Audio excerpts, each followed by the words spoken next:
বন্ধুসকল বৰ্তমান ফেচবুক আৰু ইনষ্টাগ্ৰামত আটাইতকৈ ট্ৰেণ্ডত চলি আছে এনেধৰণৰ AI ইমেজবোৰ।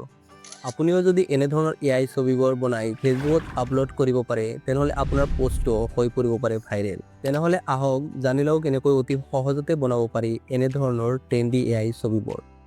এনেকুৱা ছবি বনাবলৈ প্ৰথমে প্ৰয়োজন হ'ব এটা সঠিক প্ৰম্পটৰ, আৰু প্ৰম্পট পাবলৈ আপুনি গুগলত গৈ চাৰ্চ কৰক টেগলাইন। টেগলাইনৰ অফিচিয়েল ৱেবছাইটত সোমায়েই আপুনি দেখিবলৈ পাব সেই ভাইৰেল পোষ্টবোৰ। আৰু যদি বিচাৰি নাপায় তেনেহ'লে ওপৰৰ ফালে সাৰ্চ বাৰত গৈ আপুনি চাৰ্চ কৰক ERR।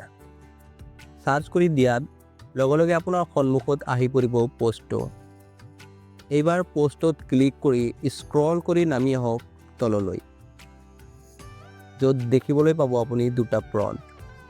ইয়াৰ প্ৰথম প্ৰম্পটটো এনেধৰণৰ AI ইমেজৰ বাবে আৰু দ্বিতীয় প্ৰম্পটটো এনেধৰণৰ ছবিৰ বাবে।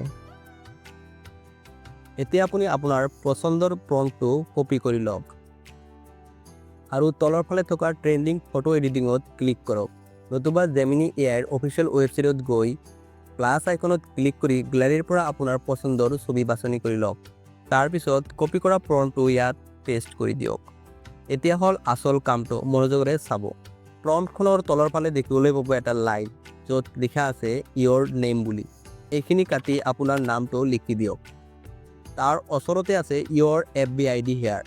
এইখিনিৰ ঠাইত আপোনাৰ ফেচবুকৰ ID নতুবা আপুনি বিচাৰিলে ইউটিউব বা ইনষ্টাগ্ৰামৰ IDও দিব পাৰে।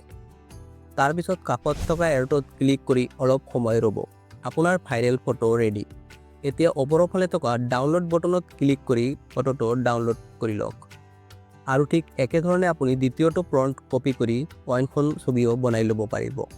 আৰু এনেধৰণৰ ছ'চিয়েল মিডিয়াৰ সৈতে জড়িত গুৰুত্বপূৰ্ণ আপডেটবোৰৰ বাবে আমাৰ পেজখন ফ'ল' কৰি লওক।